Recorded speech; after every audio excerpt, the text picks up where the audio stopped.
ছোটবেলা থেকে একটা কথা শুনেই বড় হয়েছি, সেটা হলো ভাই বোনেদের মধ্যে তুমি সবচেয়ে বড়, তাই তুমি যা করবে ভাই বোনেরা সেটাই শিখবে।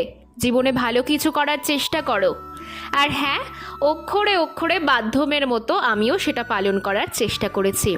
এই যে তোমরা আমাকে দেখো, গাছের প্রতি আমার এত ভালোবাসা, জানো তো এটা এখন শুধু আমাতেই সীমাবদ্ধ নেই, আমার ভাই বোনেদের মধ্যেও ধীরে ধীরে ছড়িয়ে পড়ছে।